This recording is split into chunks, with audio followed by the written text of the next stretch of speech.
লোকসভা ভোটের আবহে রাজ্যপাল রাজ্য সংঘাত আরো তীব্র চেহারা নিল।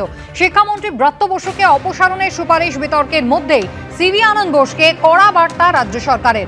রাজ্যপালের রিপোর্ট কার্ডের জবাব দিতে গিয়ে 9 পাতার চিঠির ছত্রে ছত্রে তাকে সাংবিধানিক এখতিয়ার স্মরণ করালো রাজ্য। আচার্য তথা রাজ্যপাল বিধি বহির্ভূতভাবে রাজ্যের উচ্চশিক্ষাকে ধ্বংস করছেন।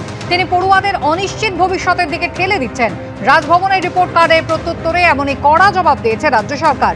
বিশ্ববিদ্যালয়ের প্রধান হিসেবে আচার্যর ভূমিকা এবং রাজ্য সরকারের সীমারেখা স্মরণ করিয়ে বুধবার নবান্নের রিপোর্ট কার্ড পাঠায় রাজভবন। তাতে বলা হয়েছিল, বিশ্ববিদ্যালয়ের স্বায়ত্ত শাসনে হস্তক্ষেপ করার কোনো এখতিয়ার রাজ্য সরকারের নেই।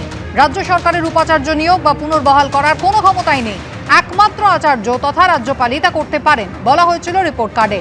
আচার্য রাজ্য সরকারের অনুদানপ্রাপ্ত বিশ্ববিদ্যালয়গুলিতে দখলদারিত্ব কায়েম করতে চাইছেন, চিঠিতে অভিযোগ করল রাজ্য।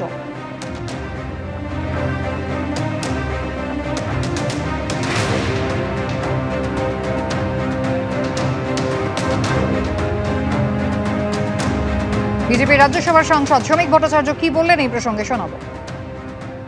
শিক্ষামন্ত্রী এই ধরনের চিঠি সরাসরি ভারতীয় সংবিধানের মূল ভিত্তিকেই উল্লঙ্ঘন করছে।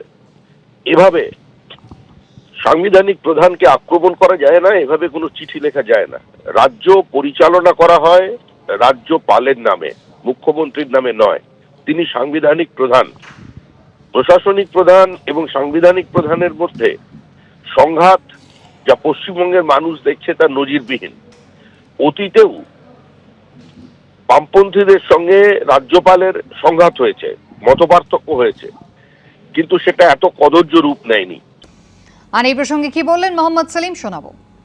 কেন্দ্র সরকার রাজ্য সরকার মিলে সরকারি পৃষ্ঠপোষকতা এবং ব্যবস্থাপনায় যা কিছু শিক্ষার ব্যবস্থা আছে, প্রাথমিক, বুনিয়াদি, আইসিডিএস থেকে বিশ্ববিদ্যালয় পর্যন্ত সবটাকে চৌপাট করে দিচ্ছে।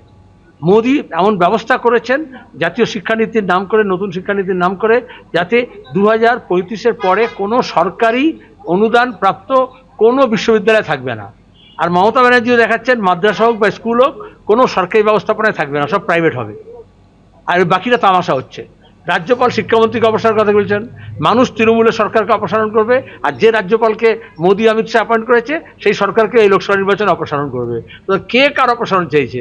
গণতন্ত্রে রাজ্যপাল ঠিক করে না, মানুষ ঠিক করে। পাল্টা কি বললেন তৃণমূল মুখপাত্র শান্তনু সেন শোনাবো।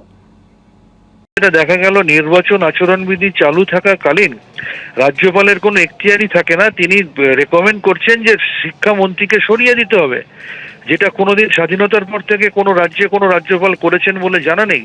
প্রথমত এই এখতিয়ার রাজ্যপালের নেই। দ্বিতীয়ত শিক্ষামন্ত্রী কে থাকবে কি না থাকবেন সেটা অ্যাবসলিউটলি মুখ্যমন্ত্রীর প্রেরোগেটিভ।